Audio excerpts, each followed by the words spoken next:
Hey everybody, happy opening day. It is I, Dunbar Snack Bar, with another episode of MLB 15, the show. This is actually the first episode, though, in the franchise series, where I will be playing as the St. Louis Cardinals. It was actually a really tough choice, because I was going to be the Chicago Cubs, partially because of Back to the Future 2, when they say in 2015 the Cubs win the World Series. It's a pretty famous line where the guy's like, I wish I could go back in time and put some money on the Cubbies. But I did decide against it because I have already played as the Chicago Cubs. Granted, that was back on MLB 2K and the Xbox 360, so I was trying to justify it by saying, well, I can play as the Cubs this time. I did decide, though, to, kind of pass on it, but I might play as them sometime in the future, too. But this will be a great and interesting test here to see exactly how much this game has changed over MLB 14, the show. The only thing I've done as far as playing as a team has been just one inning. So I've done a few games now with the Reggie Jackson series, but this will put everything to the test for how I end up playing. So we're going to get things started off. Of course, it is a night game at Wrigley Field, and I absolutely love Wrigley Field. I think it's super cool. So a great way to get this season started off. Now, I was going through, taking a look at the team because, obviously I know the Cardinals, but, every team is very, very different. So one of the things that I noticed is I am going to have a lot of power at the plate, not so much speed, which is really going to alter the way that I traditionally like to play the game. And, well, this episode is really going to allow me to get to know the team. So here we are. Jay getting the very first hit of this series, as that one goes down the right field line, ends up getting past first and Anthony Rizzo. So we're looking at 2 outs. Jay is still on first base. Adams, my first baseman, hits a high fly ball into left field. That one is going to bounce off of the wall. Jay is going to round third, come home. And this one, I'm so lucky that one was off. But here we go with run number 1. So Cardinals starting it off here with a 1-0 lead. Now we've got Molina, who's going to be able to hit really well for me. High fly ball into center field. Things are looking great to start things off. Again, going off the wall. Another run comes home. But here I go, heading over for third. And my gosh, I did not think that it was going to take that long going from second to third. So he's going to be out.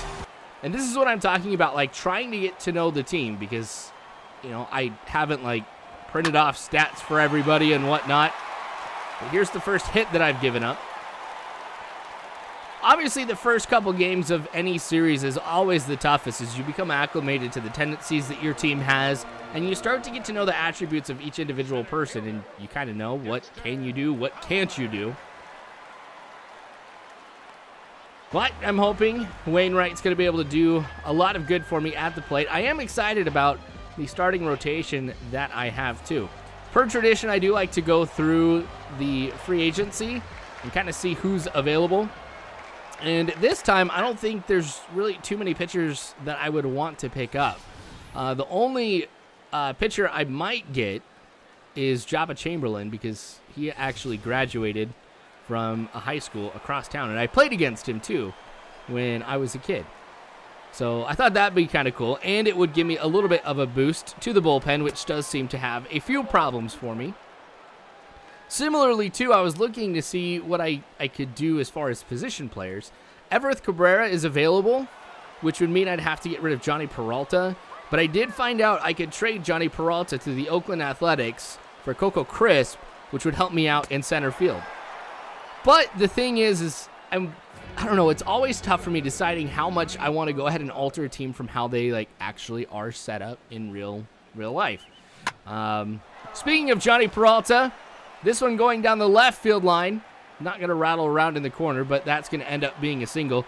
See, I was a little bit more cautious about advancing over to the next base just because of what happened earlier with Molina.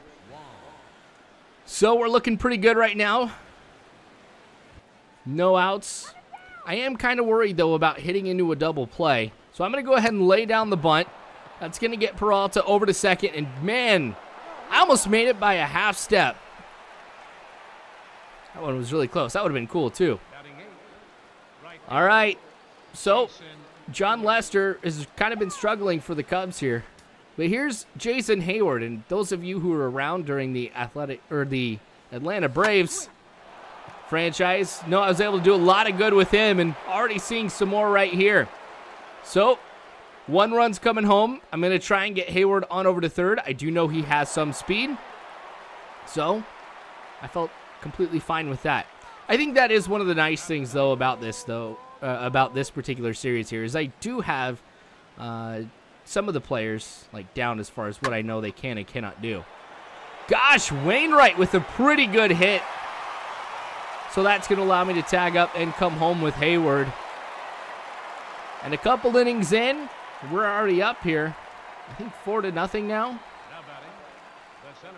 So the Cubs are already going to have to come back from a early deficit here. Here's Starlin Castro. His first at-bat of the game.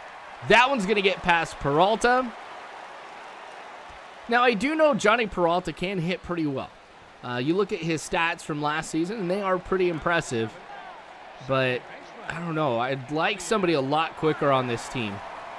And that's kind of why I was thinking about going and picking up, Coco Crisp and then getting Everett Cabrera. I mean, that adds a lot of speed. But what is this? I just got stolen on. Now, the thing is Castro did not take a step to increase his lead on over to second or anything like that. He just ends up going. I'm absolutely surprised that he was able to make it, considering he does not have, a ridiculously impressive amount of speed. But Peralta again. Man. I remember when Johnny Peralta was on the Detroit Tigers, and I was doing the Tigers franchise, and I had a lot of problems with him defensively. So he's not doing a lot of good for me in this one. Not impressing me at all. There's a run here for the Cubs. This will be their first of the game. Cuts the lead from 4 to 3. And puts runners on first and second here as well. So Wainwright allowing some hits early on. And gosh, that's right. That last one was John Lester too. But fortunately with that, we'll go ahead and get out of that half of the inning. Actually, that entire inning. And here we are in the bottom of the third. So that one, I thought Wainwright was going to be able to go ahead and get. It just seemed like it was hit so softly that the pitcher would be the one to try and field that. At least that's what it felt like that it would have been in MLB The Show in the past. So you can imagine when I end up being the second baseman, just not happy about that. So, fortunately, we get the first double play of the series. And so we kind of nullify that little mistake right there. Gonna try to throw this one high and inside to Castro. And that's gonna end up being ball 4. Man, we are not doing too hot right here. There's this new system that they have. I think it's called dynamic timing or something like that. Where it'll go ahead and measure certain aspects of your performance in the game and adjust it accordingly. Oh, come on. Nope. Not going to be close. Castro makes it home. Molina not able to go ahead and field that one. So, 4-2 is the score now. Dang, this fourth inning has been so bad for me. And we're still only looking at 1 out. Okay, I'm going to watch to see if he tries to go. He does. The throw should be in time, but again, he drops it. I am not happy with the Cardinals right now. Defense seems to be a very big issue. And I'm just hoping, though, that this is me getting acclimated to the game. But Lester lays down the bunt. Runner advances on over to second. And now we are looking at a man in scoring position here with only 2 outs. So, as long as I'm pretty careful with Wainwright, I should be able to go ahead and get the out right here to end the inning. But of course, that does not happen. And I get a very bad fielding attempt on that one as the run comes home. Trying to go for 3, and he'll be safe. This is embarrassing, I'm not going to lie. Here I was very excited for the series to start off, and this has not been pleasant at all. We just have to get out of this inning. Thankfully, that should do it. All right, so that nightmare of an inning is over. But, again, we struggle offensively. And this is what I was kind of talking about the dynamic timing. After the second inning, it has been nearly impossible for me to make any contact with the ball that's going to put the ball in play. So, like, I'm hitting a ton of foul balls. And the balls that I am making contact with that do go into play are just really high fly balls. It's annoying. So I'm hoping at least once there is a pitching change that we're going to end up seeing an improvement on the offensive side. But Wainwright overall, minus what we saw in the previous inning, has been pitching pretty well. I did have a lot of expectations for him coming into this game just from, how he's pitched year over year in the past. So, I don't know. Been getting a good amount of strikeouts just like that one. But we'll see if we can keep this up. Bottom of the sixth now. This is like featuring just the Cubs right now too. Starlin Castro, who's had a pretty good game, is going to go ahead and improve on what he's been able to do already, as this is going to roll to the Ivy. We'll go ahead and pick it up. Get the throw in. All right, fortunately, he's not trying to go 3. Looking at how that throw would have ended up, too, if he was going, definitely would have been out. So a smart call by the Cubs here. Oh, a lazily hit ball. Wainwright will make the throw, get the out. It's going to advance Castro on over to third.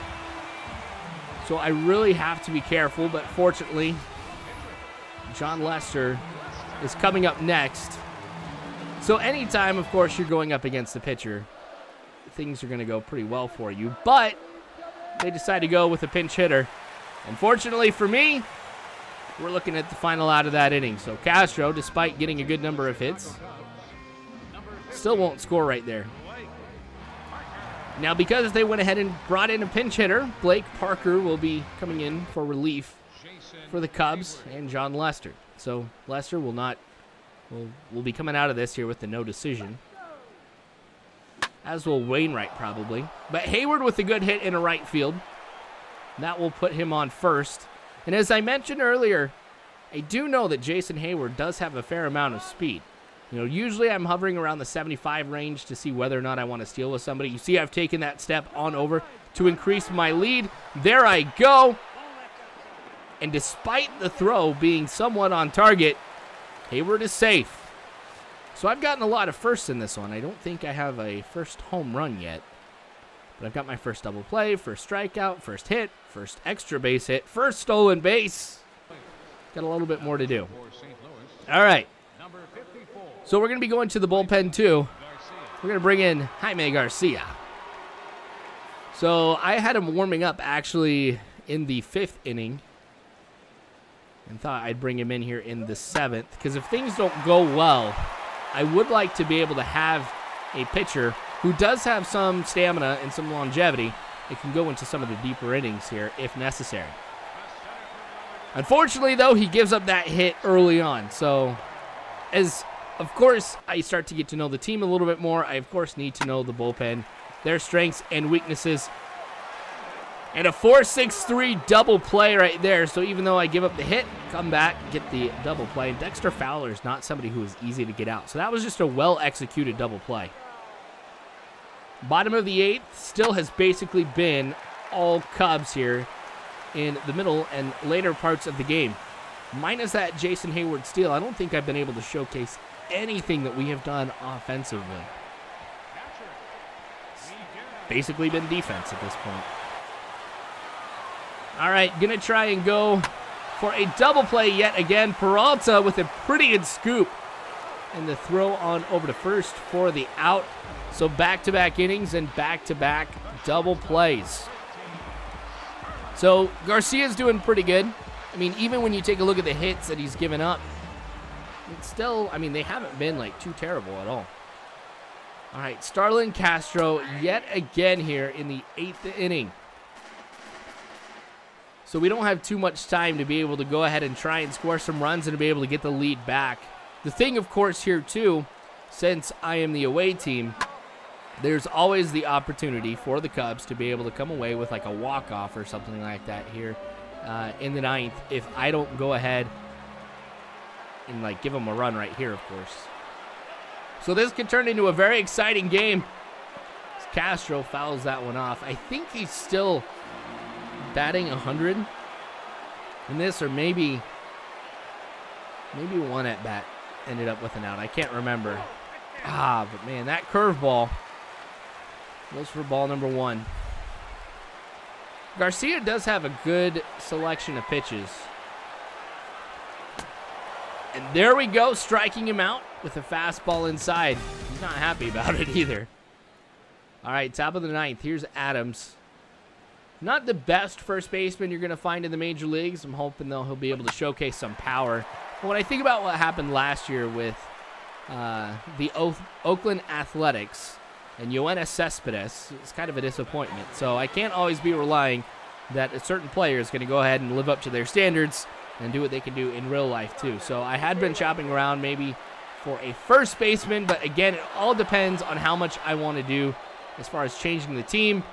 But even though I got him to second base, we're going to fly out here in the 9th inning. So, bottom of the 9th, Wellington Castillo coming in for the Cubs here in relief. 2 outs, bottom of the 9th. The 1-0 pitch.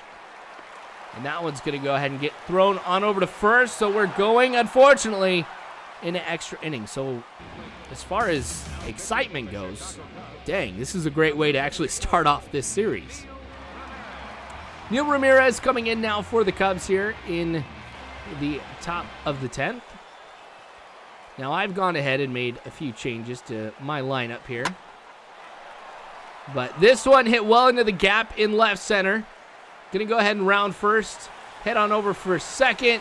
And again, I am called out. My team is so slow. It is annoying. Oh, man.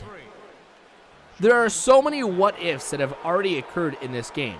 Like, what if I had not sat Molina to third? What if not, or what if I hadn't right there gone for second? What if Johnny Peralta could actually field a ball? Oh, man. This is not cool. Oh, but this is baseball, though. Anything can happen.